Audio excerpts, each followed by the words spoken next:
Hello, friends, and welcome to Let's Crack CA Exams, the portal by Unacademy, India's largest online education platform. Friends हम लोग arithmetic mean जो है उसकी properties discuss कर रहे थे। अरिथमेटिक मीन ये जो है it has certain desirable mathematical properties. So one of the properties that we were discussing in the last session was that the sum of deviations, ये देखिए पूरी प्रॉपर्टीज मैंने लिखा है। The sum of the squares of deviations is the least if the deviations are taken from the arithmetic mean, means summation of x minus x bar whole square is minimum, is always minimum। मतलब कि और कोई value को यदि हम लोग minus करते हैं हमारे रेगुलर वैल्यू से और फिर वो डिविएशन का स्क्वायर लेते हैं, तो वो जो सम है स्क्वायर लेने के बाद जो पूरे वैल्यूज पूरे स्क्वायर्स का सम आएगा, it will always be higher than that if taken from the arithmetic mean. जैसा कि हम लोगों ने यहाँ पर इस डेटा पे चेक भी किया था। अरिथमेटिक मीन जो है यदि हम लोग ने अरिथमेटिक मीन से डिविएशन लिया तो स्क्वायर्स का टोटल 598.4 आया, और कोई भी वैल्यू से यदि हम लेते हैं तो जो टोटल है वो ज्यादा ही आता है। जैसे यहाँ पर 56 से लेकर देखा तो 624 आया। आप और भी कोई नंबर से लेकर के देखोगे तो टोटल 598.4 जो है उससे तो ज्यादा ही आएगा। ओके, तो अब हम लोग अरिथमेटिक मीन की जो बात करना था तो उसमें हम लोगों ने अभी तक के सिर्फ इंडिविजुअल सीरीज में अरिथमेटिक मीन के कुछ प्रॉपर्टीज देखा है। But what about arithmetic mean in case of different series? Okay, for example, in case of a discrete frequency distribution, ये एक 100 स्टूडेंट्स की हाइट का डिस्क्रीट फ्रीक्वेंसी डिस्ट्रीब्यूशन है, जहां पर 73 जो बेसिकली ये क्या है 73 इंच की हाइट, ये 2 स्टूडेंट्स की है। Okay, number of students this is the frequency. 62 inch ऐसी हाइट 9 स्टूडेंट्स की है, तो ऐसे टोटल 100 स्टूडेंट्स की आपको अलग अलग हाइट का डेटा मिला हुआ है। ओके, एंड हमको बोला गया है कि we have to calculate the average of this और calculate the arithmetic mean for this data set.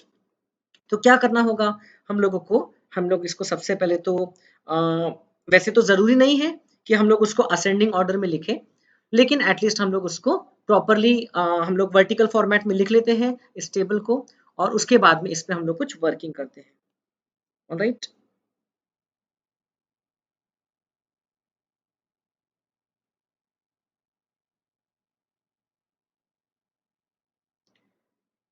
Arithmetic mean के ही कुछ फॉर्मूले हमको इसकी मदद से समझने मिलेंगे।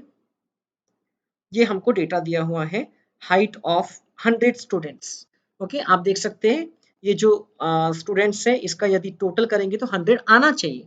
Okay, so see it is not compulsory but it is advisable कि हम लोग इसको असेंडिंग ऑर्डर में अरेंज कर देते हैं।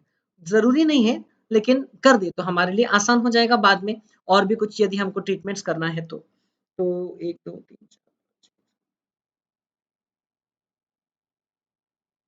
ओके, 21 आइटम्स है। Let us see how many lines we have.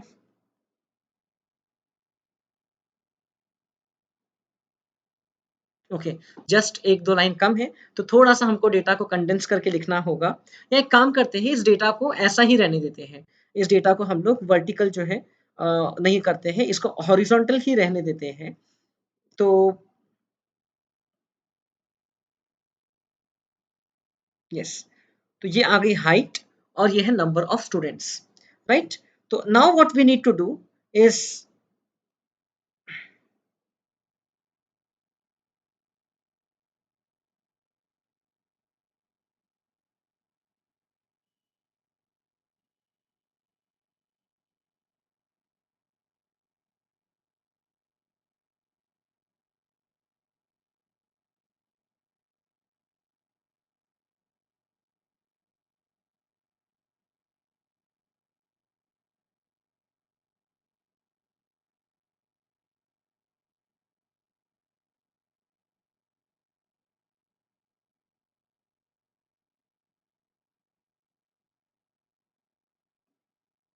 Yes, अभी हम लोग क्या करेंगे,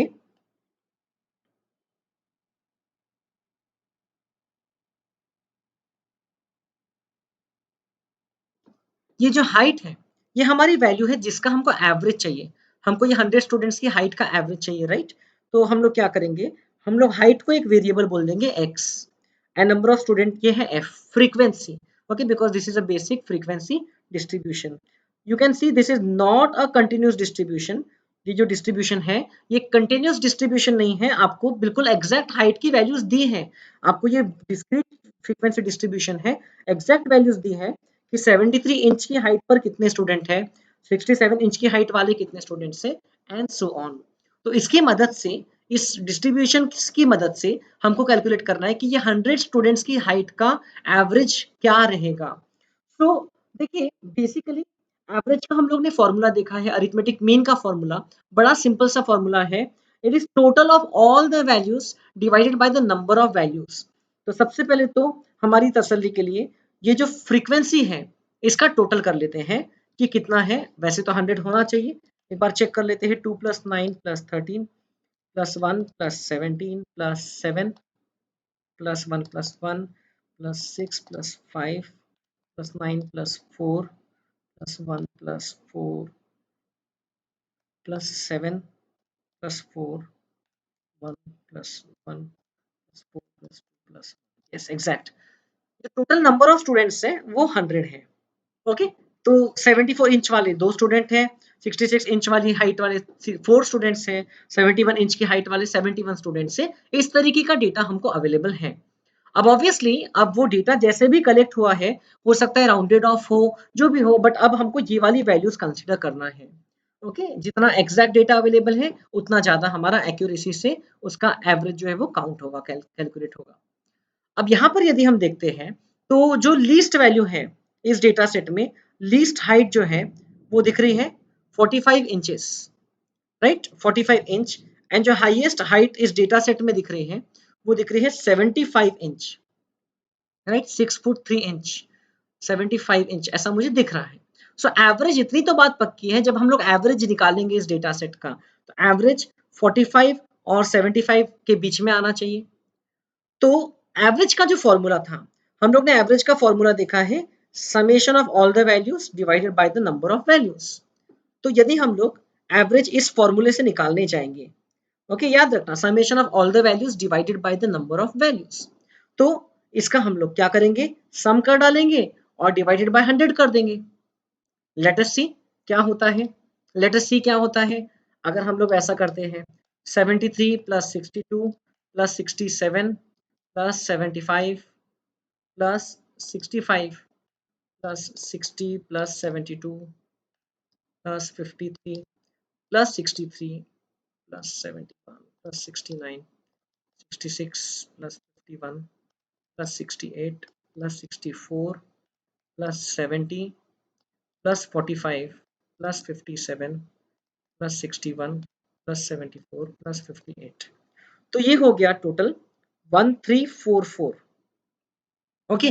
सम ऑफ ऑल दीज वैल्यूज है 1344, ओके। उसको डिवाइडेड बाय 100 अगर हम लोग कर देंगे, सो क्या हमारा एवरेज ऐसा आ जाएगा, कैन वी से this is the right average, 1344 divided by 100, तो हमारा एवरेज आ गया 13.44, 13.44।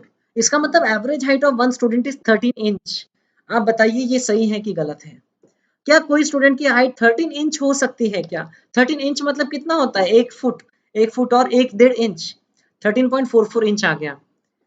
इसका मतलब कुछ तो गड़बड़ हुई है। नहीं सर, फॉर्मूला तो हमने सही लगाया, summation x upon n, x जो है उसका समेशन कर दिया, भले वर्टिकल नहीं हॉरिजॉन्टल डेटा लिखा हुआ है, समेशन कर दिया और डिवाइड बाय n, n मतलब total number of items, total number of students here, okay. Students को मैं आइटम्स नहीं कह रहा हूं, मैं बेसिकली बस ये कह रहा हूं कि total number of value points 100 है भाई।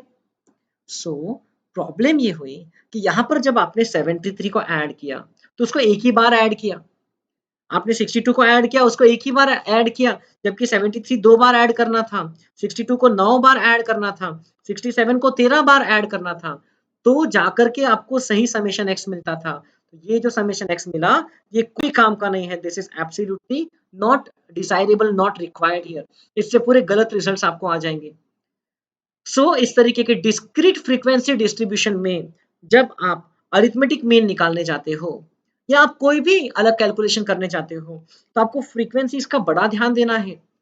Please do not make that mistake कि हम लोग ने फ्रीक्वेंसीज को इग्नोर ही कर दिया और समेशन एक्स बोला था तो सीधा एक्स के कॉलम का टोटल लगा दिया। कुछ भी आंसर आ जाएगा। जैसे आप देख रहे हो 13 इंच की एवरेज हाइट आ जाएगी स्टूडेंट की, तो 13 इंच मतलब कि एकदम बेबी हो गया वो तो।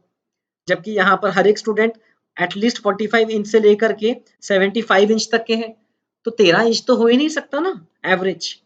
So that is the problem. इसको मैं मिटा देता हूँ। अब जो सही कैलकुलेशन है वो करने के लिए क्या करना होगा, हमको करना होगा 73 को 2 टाइम्स ऐड। हमको करना होगा 73 को 2 टाइम्स ऐड। सो 73 प्लस 73, यदि हमको करेक्ट समेशन x चाहिए तो 73 को 2 टाइम्स ऐड करना होगा। 62 को 9 टाइम्स ऐड करना होगा। 62 प्लस 62 प्लस 62, ऐसा कितनी बार, ऐसा 9 टाइम्स, राइट। देन 67 को 13 टाइम्स ऐड करना होगा। 67 प्लस 67 प्लस 67 इंच, ये कितनी बार करना होगा, इसको 13 टाइम्स। मतलब वो जो 100 स्टूडेंट्स का डेटा है उसमें से 67 इंच 13 स्टूडेंट्स को है। तो इस तरीके से हम लोग यदि सम करेंगे तो हम लोगों को करेक्ट सम मिल जाएगा एंड सो ऑन।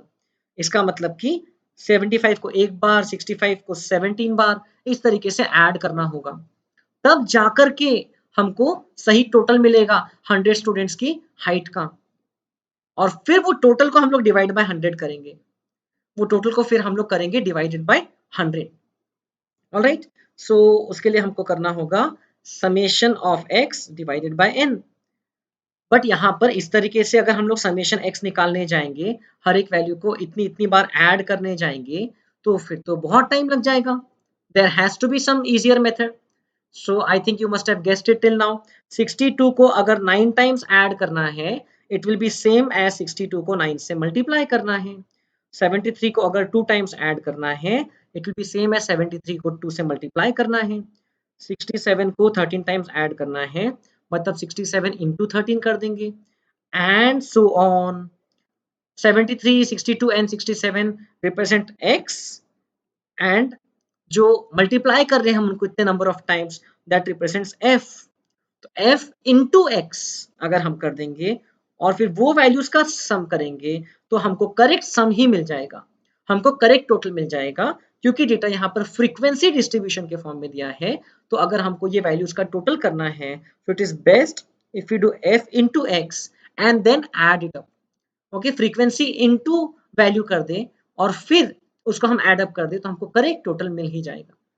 सो यहाँ पर अब आपको ध्यान देना है, arithmetic mean for such frequency distribution is equal to, in the case of a discrete frequency distribution, arithmetic mean is summation of fx upon summation of f, because n number of total observations is nothing but summation of f। तो summation वाले symbol से घबराना नहीं है आपको। तो discrete frequency distribution में क्या करना होगा हमको, summation f x upon summation of F. Okay, in the case of a discrete frequency distribution, तो इसको हमको सॉल्व करना होगा। Summation f x upon summation F, उसके लिए ये पूरी वैल्यूज को एक्स और एफ का प्रोडक्ट हमको लेना होगा। चलिए, जो सिंगल वाले हैं उसको तो हम ऐसे ही ले लेते हैं। 75 जिसमें फ्रीक्वेंसीज एक ही बार हैं, तो 72 इंटू 1 72, 53 इंटू 1 53, राइट, 51, बाकी तो करना ही होगा, 45 57 एंड 58। ओके, बाकी हम लोग पूरे कर लेते हैं कैलकुलेशन, राइट। 73 into 2 146, 62 into 9 558। इसको हम लोग इसमें डालते जाते हैं मेमोरी में, 146 558, then 67 into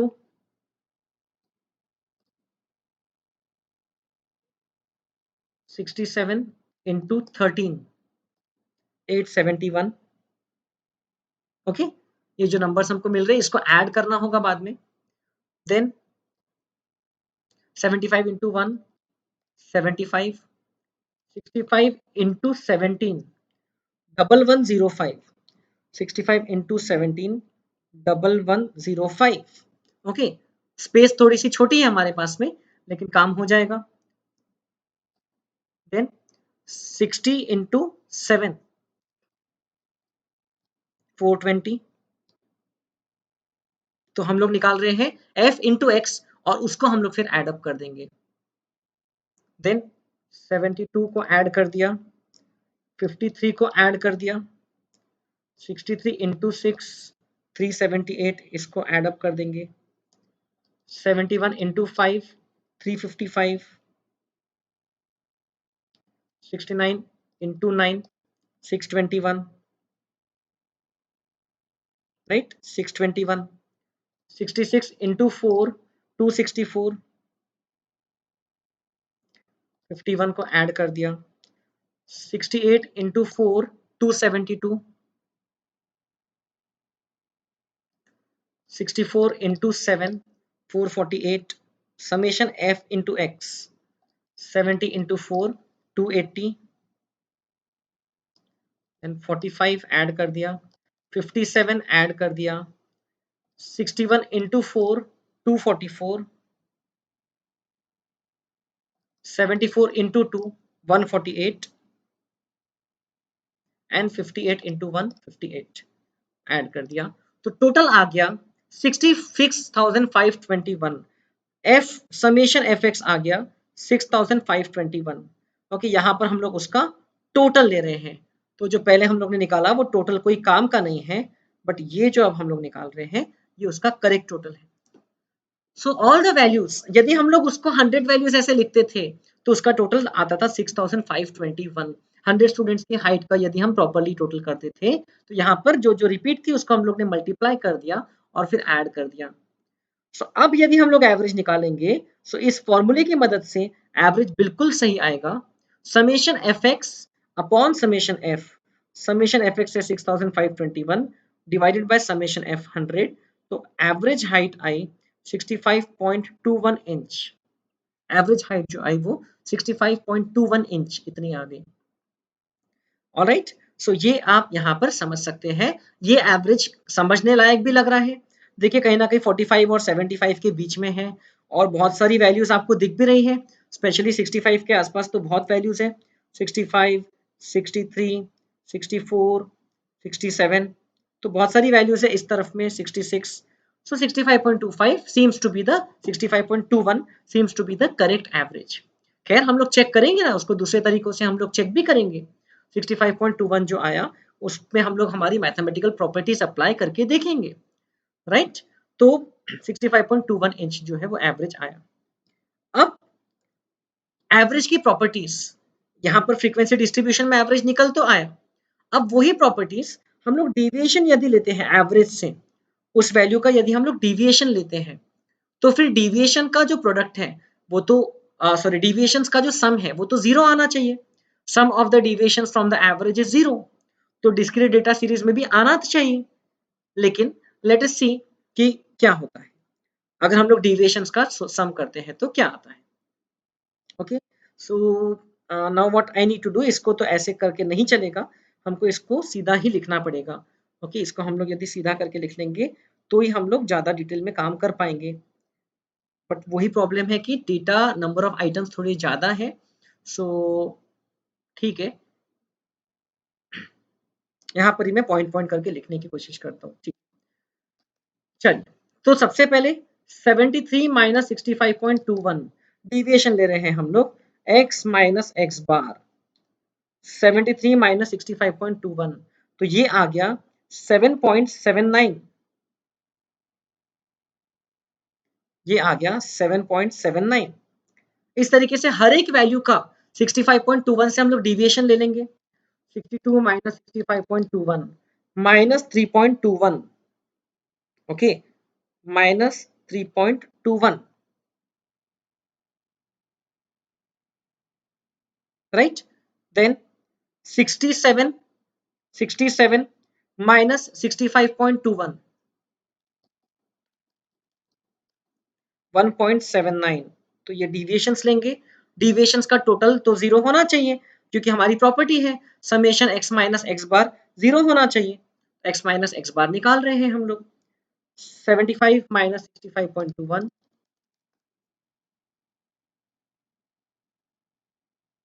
9.79, then 65 minus 65.21 minus 0.21 as you can see 60 minus 65.21 minus 5.21, then 72 minus 65.21 6.79, 53 minus 65.21 minus 12.21, 63 minus 65.21 minus 2.21, 71 minus 65.21 5.79, 69 से 3.79, 66 से 0.79, 51 से माइनस 14.21, अगर हम लोग 65.21 माइनस करें 68 से 2.79 प्लस माइनस और प्लस का ध्यान देना है 64 minus 65.21 is minus 1.21, 70 minus 65.21 is 4.79, minus 20.21, 57 minus 65.21 is equal to minus 8.21, 61 minus 65.21 आ गया minus 4.21, 74 minus 65.21 8.79 and 58 minus 65.21 ये आ गया minus 7.21. ऑलराइट, तो ये वैल्यूज आ गई x माइनस एक्स बार. अब इसको यदि हम लोग ऐड कर दे तो क्या आना चाहिए आपके हिसाब से? टोटल 0 आना चाहिए, क्योंकि summation of x minus x bar हम लोग ने पढ़ा है 0 होता है. लेट अस सी क्या इसका टोटल 0 आता है क्या. तो इसमें से कुछ माइनस वाली वैल्यूज है, कुछ प्लस वाली वैल्यूज है और डेसिमल्स है. तो करते हैं, इसका टोटल करते हैं, 0 आता है क्या देखते हैं. ओके, 7.79 माइनस 3.2 प्लस 1.79, बहुत केयरफुली करना होगा, प्लस 9.79 माइनस 0.21 माइनस 5.21 प्लस 6.79. मैं आपके सामने यही डेटा पे कर रहा हूं. Minus 12.21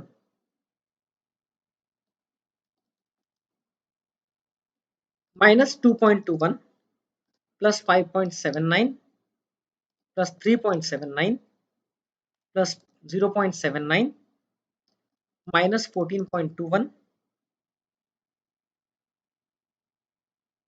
plus 2.79 minus 1.21 plus 4.79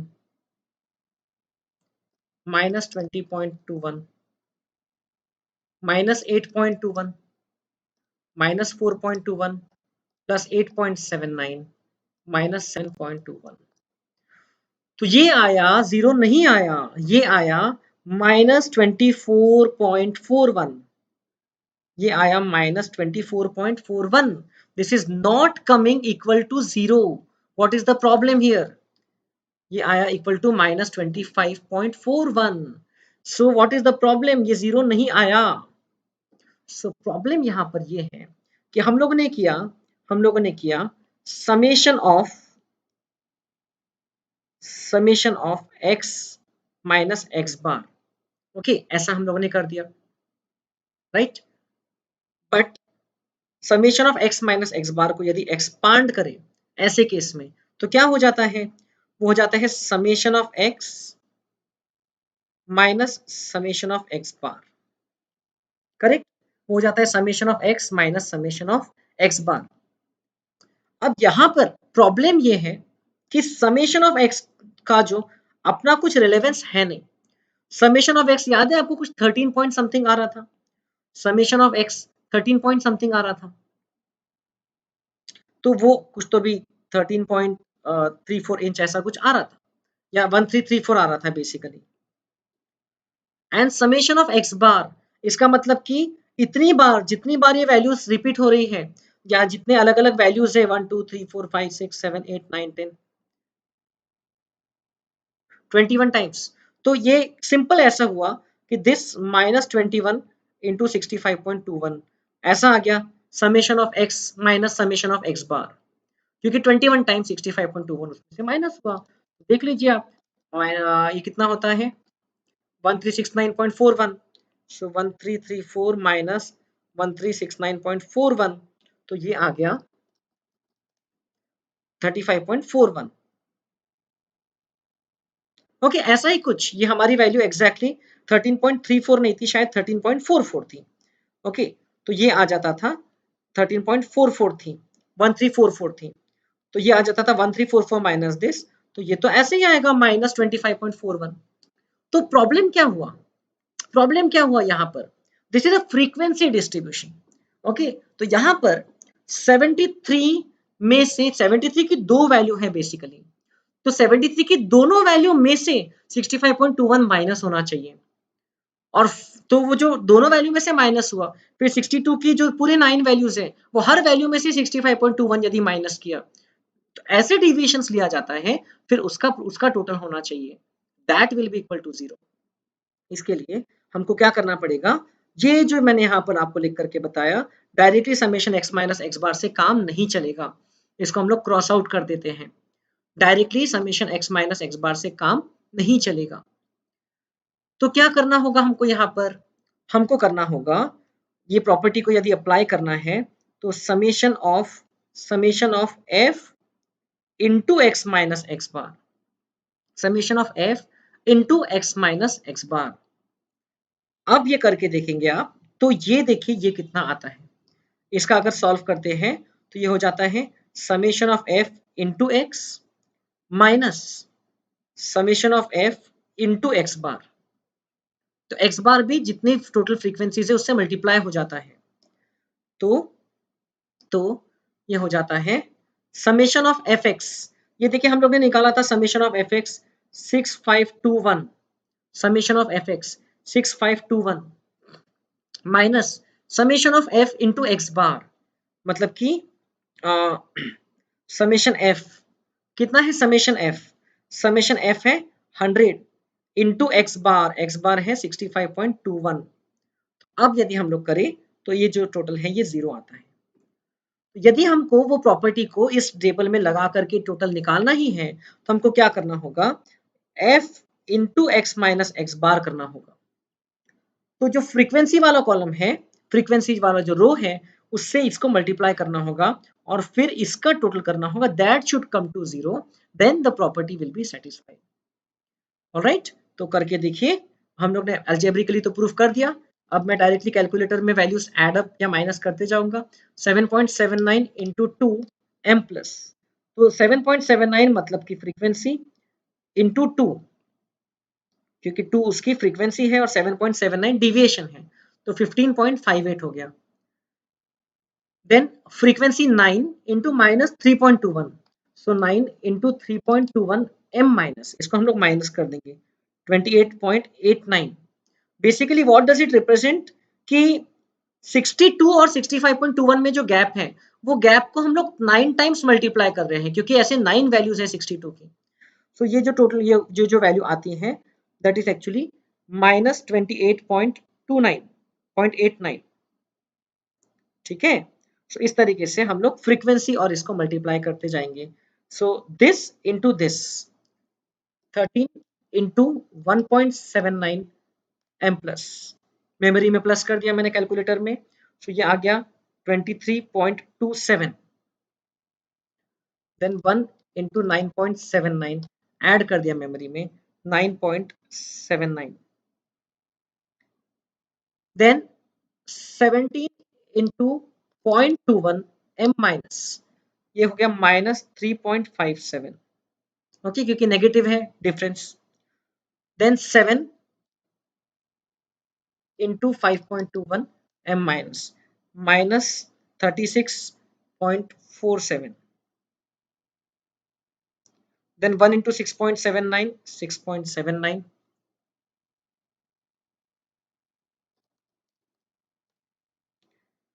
1 into minus 12.21 12.21,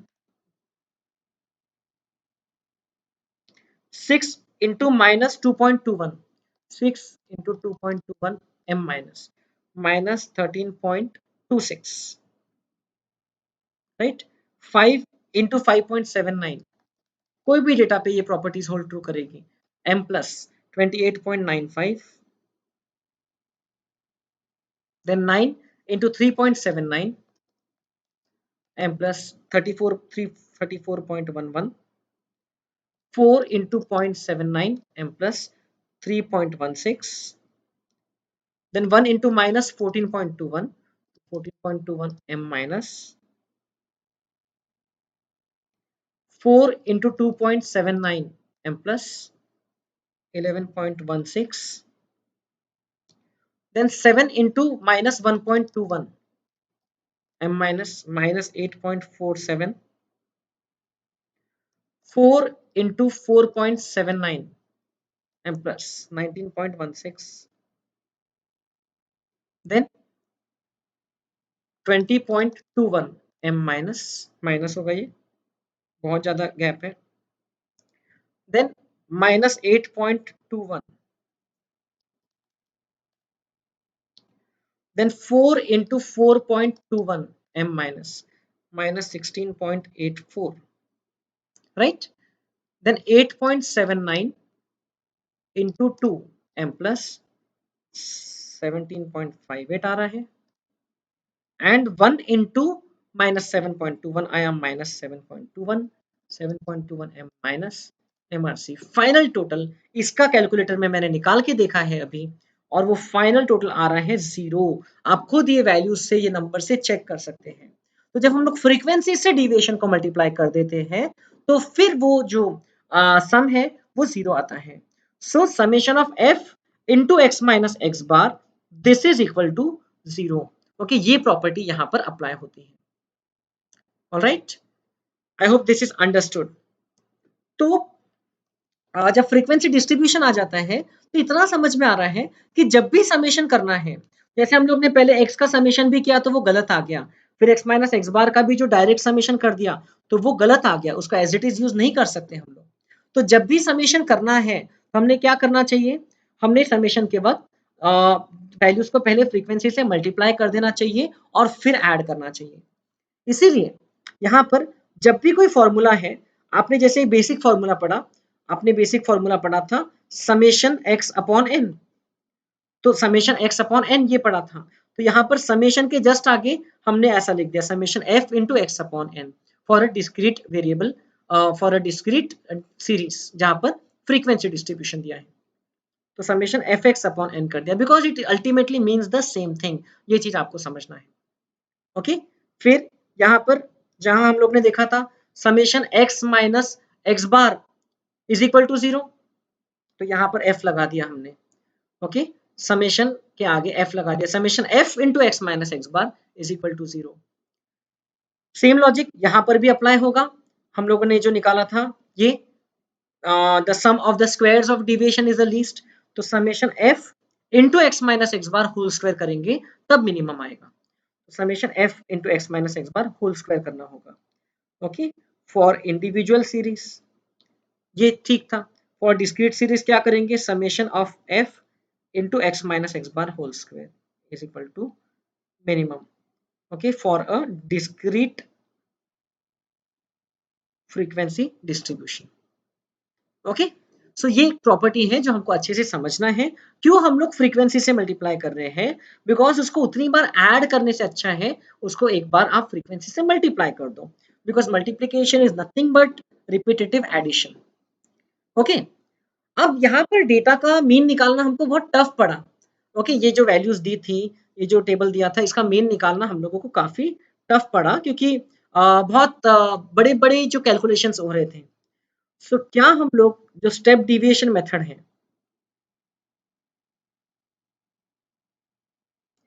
जो स्टेप डिविएशन मेथड है, ओके, या तो हमारा अज्यूम्ड मीन मेथड है, क्या यहाँ पर यूज कर सकते हैं? The answer is very much, बिल्कुल यूज कर सकते हैं, और उससे हमारा कैलकुलेशन काफी आसान भी हो जाएगा। बस फ्रीक्वेंसीज का अलग से ध्यान रखना होगा, फ्रीक्वेंसीज को कंसिडर करना होगा। तो यही डेटा पे यदि मैं अज्यूम्ड मीन मेथड से काम कर रहा हूँ तो क्या काम होगा? अज्यूम्ड मीन मेथड से मुझे यदि इस डेटा का मीन निकालना है तो क्या देखा था हमने, अज्यूम्ड मीन मेथड में हर एक वैल्यू को छोटा कर दो, रिड्यूस कर दो, सो दैट बाद में उस पे जो ऑपरेशंस करना पड़े वो इजी हो जाए। So what we will do, जो हम लोग ने x की सीरीज बनाई, हम लोग वो हर x में से मान लो हम लोग y माइनस कर देंगे। अब y क्या लेते हैं हम लोग, मान लीजिए y हम ले लेते हैं 60, y मतलब आई मीन टू से कि x अज्यूम मीन हम लोग ले लेते हैं 60, तो y is equal to x minus 60 ऐसा निकाल लेते हैं। जिसके बाद हम लोग फिर उसका मीन निकालेंगे y वाली सीरीज का, तो फिर एवरेज देखेंगे कैसे इफेक्ट हो रहा है। तो देखिए 73 माइनस 60 कितना हो गया, minus 13, 62 minus 62, very easy now calculations, 7। तो अभी 60 माइनस किया x में से, तो बाद में याद करना जब y बार निकलेगा तो 60 ऐड बैक कर देंगे, तो we should get the same answer 65.21। 75 minus 60, 65 minus 60, 60 minus 60, 72 minus 60, 53 minus 60 is minus 7, 63 minus 60 is 3, 71 minus 60 is 11, 69 minus 60, 66 minus 60, 51 minus 60, 68 minus 60, 64 minus 60, इस तरीके से 70 minus 60, 45 minus 60, minus 57 minus 60, 61 minus 61, 74 minus 60, तो थोड़ी तो वैल्यूज छोटे हो गई। देख लीजिए कोई भी वैल्यू जो है यहाँ पर 15 से भी बड़ी नहीं है। Then 58 minus 60 is minus, values छोटी हो गई। यदि ये values divisible by any number रहती थी तो हम लोग इसको फर्दर डिवाइड भी करते थे, लेकिन ठीक है अभी ये वैल्यूज हमको मिल गई। अब हमको ये y सीरीज का एवरेज निकालना है, तो अब वही प्रॉपर्टी तो ध्यान रखना है, y सीरीज का एवरेज निकालना है तो y का एज इट इज टोटल नहीं कर सकते, पहले फ्रीक्वेंसी से मल्टीप्लाई करना होगा। So 2 into minus 23 is equal to minus 26, right? 9 into 2 is 18, 13 into 7 is 91, right? Then 13 into 7 91 ही होता है ना, right?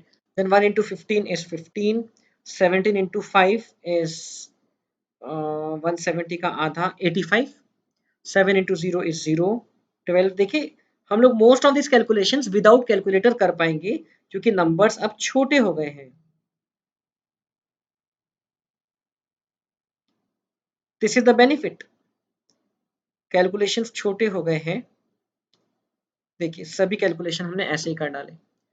ये जो है समेशन एफ वाई, ये कुछ काम का रहेगा, तो ये समेशन एफ वाई हम लोग यहाँ पर थोड़ी ज्यादा वैल्यू से तो कैलकुलेटर का यूज कर लेंगे, वरना हम लोग इसको दूसरे भी तरीकों से कर सकते हैं, राइट? हम लोग इसको मैन्युअली भी कर सकते हैं कोशिश करें तो। चलिए मैं कैलकुलेटर की मदद से करता हूँ। -26 plus 18 plus 91 plus 15 plus 5, sorry plus 5 नहीं था, प्लस 85 था,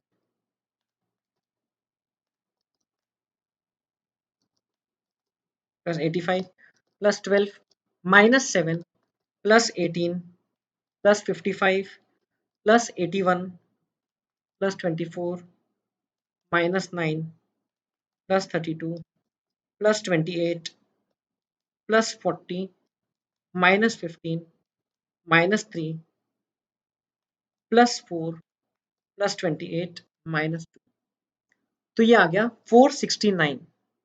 ओके, ये आ गया 469 समेशन एफ वाई। कुछ तो मिस्टेक हुई है ऐसा लग रहा है, क्योंकि हम लोग ने 60 से माइनस किया है, 60 से माइनस किया है ये वैल्यूज को, वैल्यूज में से 60 माइनस किया है, तो टोटल आना चाहिए हमारा, क्योंकि एवरेज 65.21 आना चाहिए, तो ये टोटल 521 आना चाहिए बेसिकली, क्योंकि 60 में बाद में हम लोग 5.21 ऐड कर देंगे। देखते हैं एक बार, let me just check it quickly. तो मिस्टेक कहाँ हुई है, 57 माइनस 60, 68 माइनस 60, 6 9 11 3 माइनस 7 12 0 65 5 60,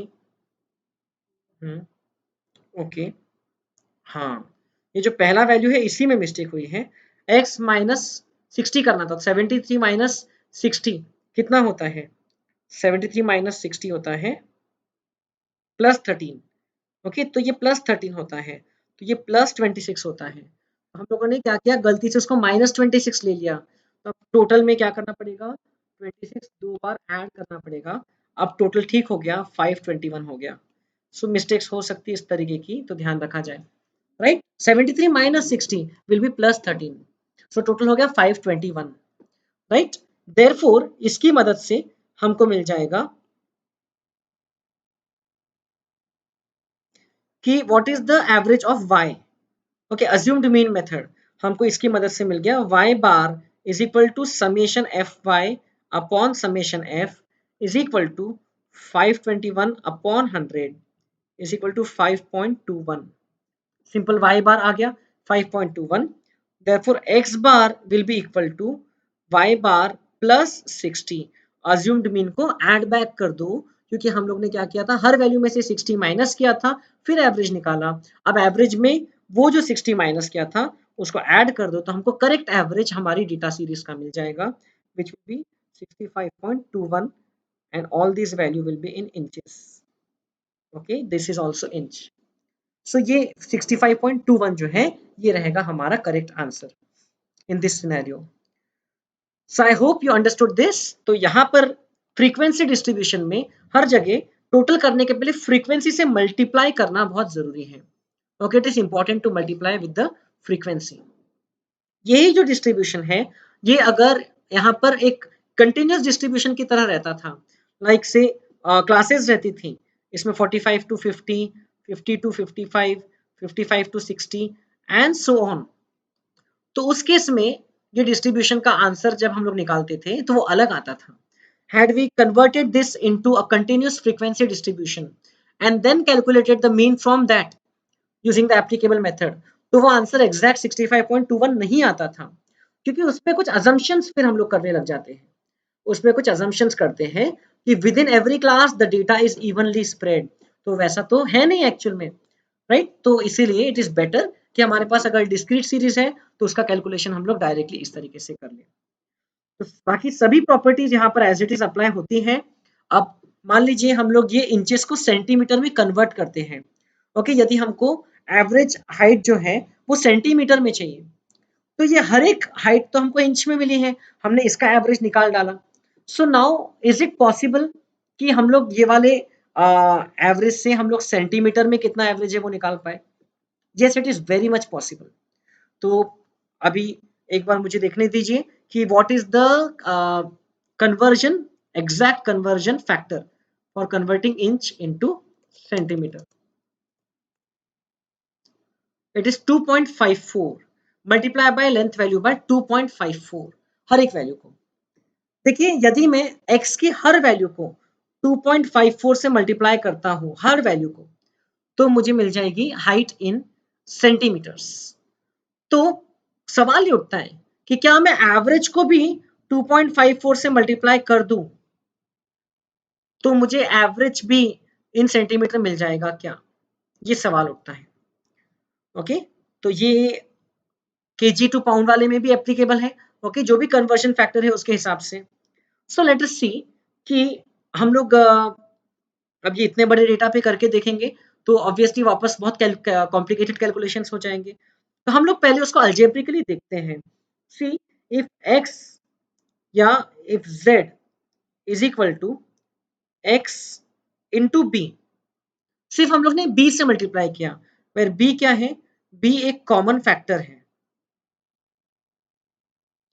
ओके, या एक कॉमन, एक हम लोग ने मल्टीप्लायर किया, कॉमन मल्टीप्लायर, x की हर एक वैल्यू को हम लोग ने b से मल्टीप्लाई कर दिया।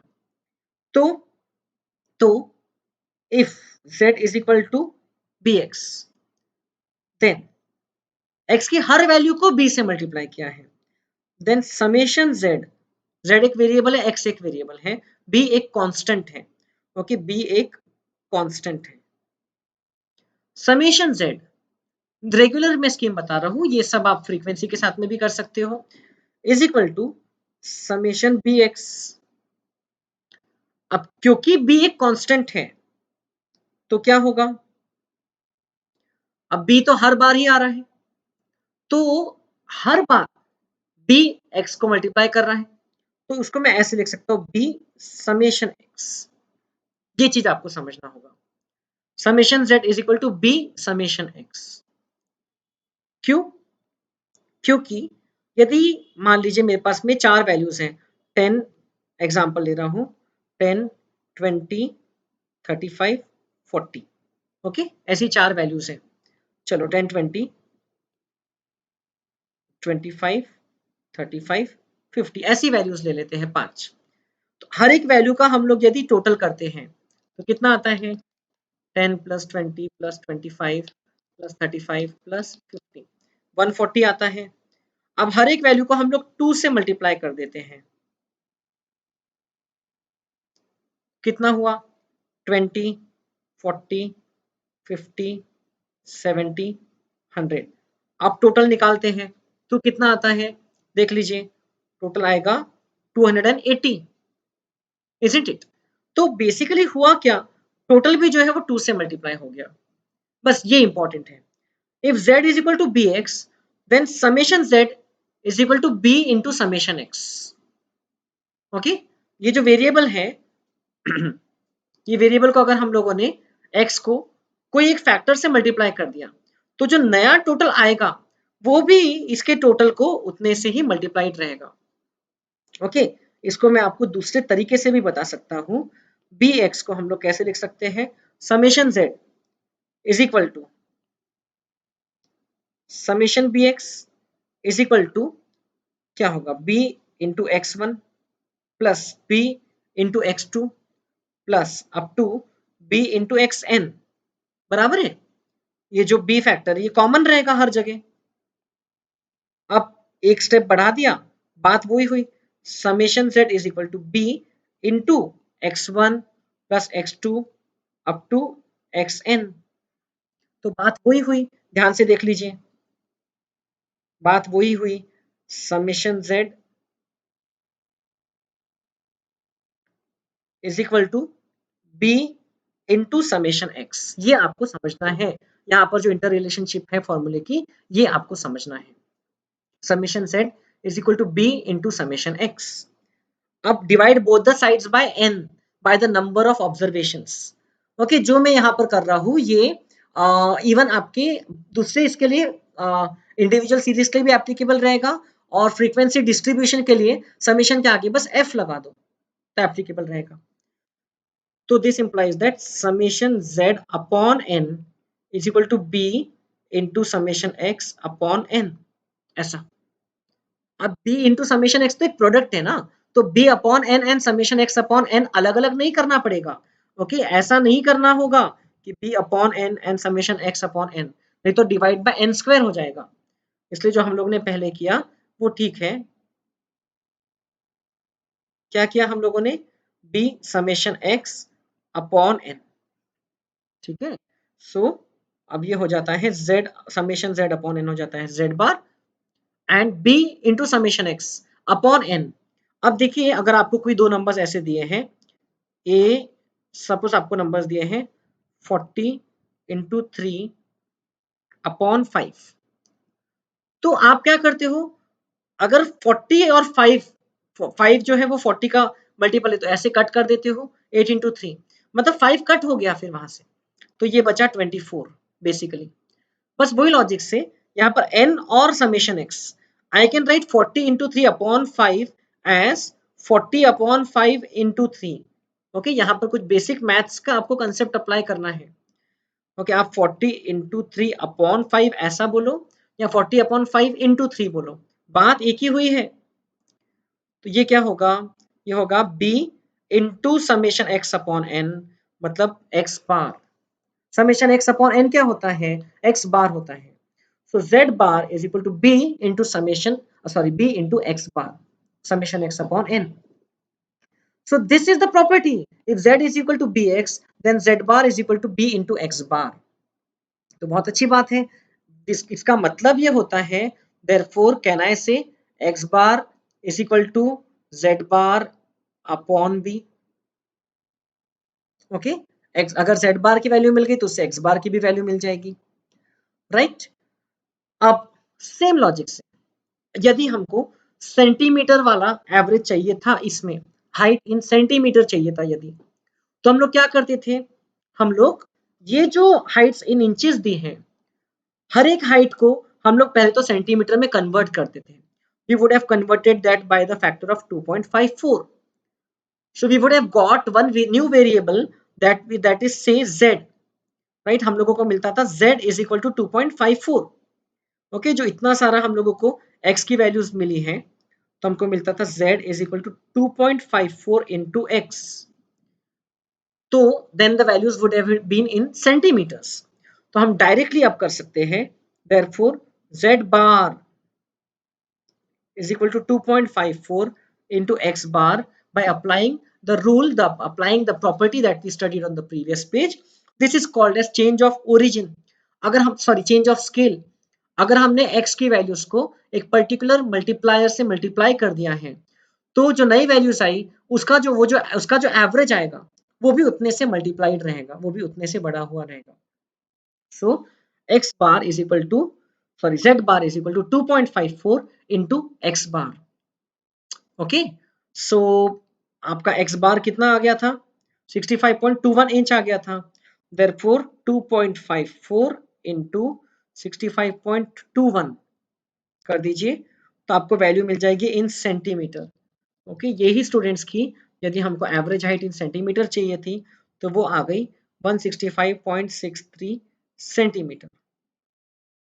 ओके, 2.54 इज सेंटीमीटर पर inch.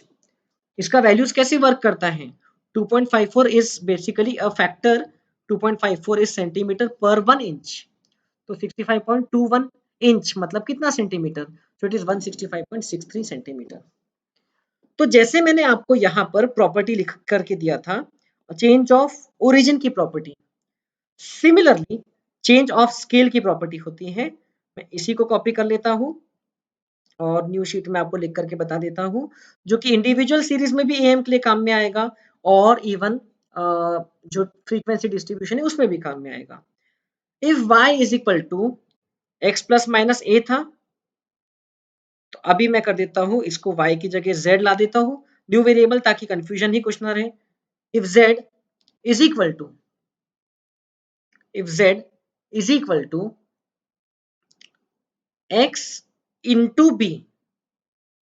Okay, x plus minus a की जगह क्या कर देंगे हम, z इंटू बी. हेडिंग को भी हम कर देते हैं चेंज ऑफ स्केल.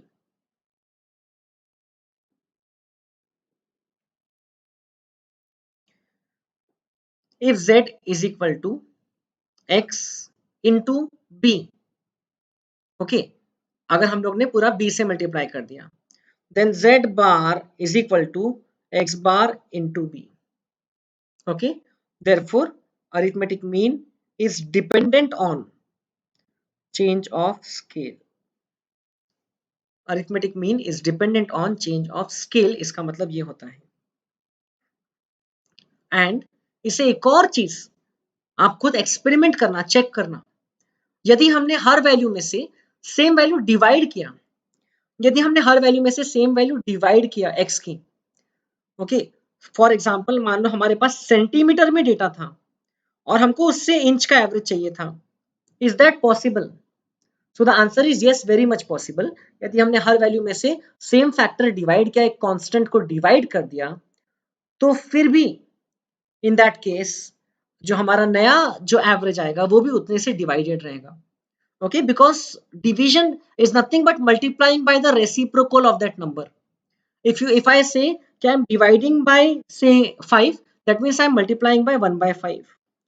तो आपको ये प्रॉपर्टी समझना है. I will explain this to you जब हम लोग स्टेप डिविएशन मेथड अप्लाई करेंगे आगे के डेटा में, तब मैं आपको उसमें एक्सप्लेन भी कर दूंगा. तब हम लोग स्टेप डिविएशन मेथड को अप्लाई करेंगे, तब देखेंगे. So if z is equal to या चलो z की जगह अपन ले लो, if p is equal to x upon c,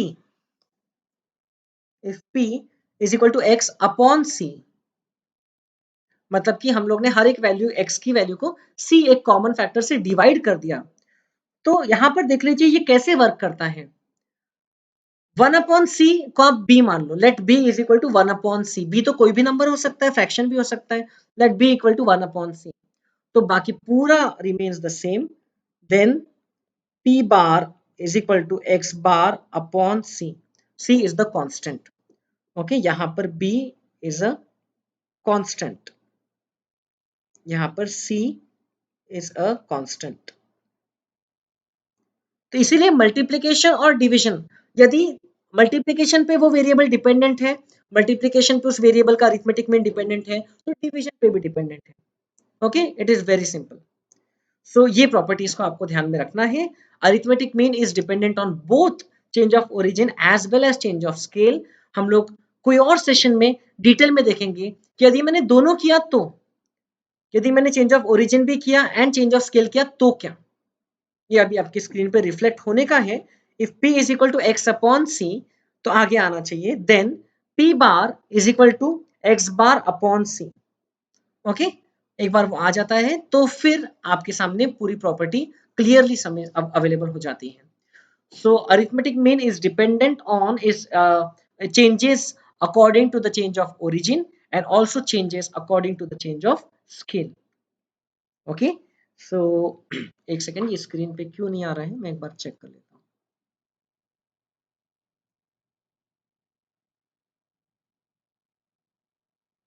आ गया।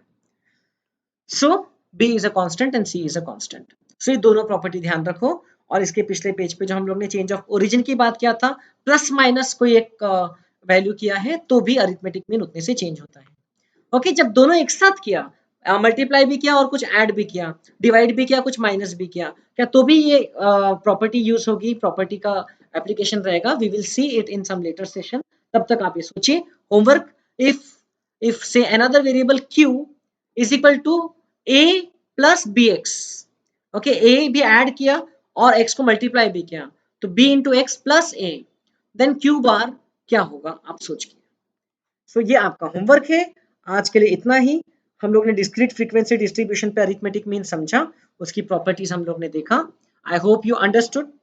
So let's crack CA exams का ये जो पोर्टल है, यहाँ पर आपको इस तरीके से इनोवेटिव तरीके से हम लोग मैथ्स एंड स्टैटिस्टिक्स पढ़ा रहे हैं, सो दैट आपको सीए फाउंडेशन में बिल्कुल भी मैथ्स स्टैट्स की दिक्कत न जाए।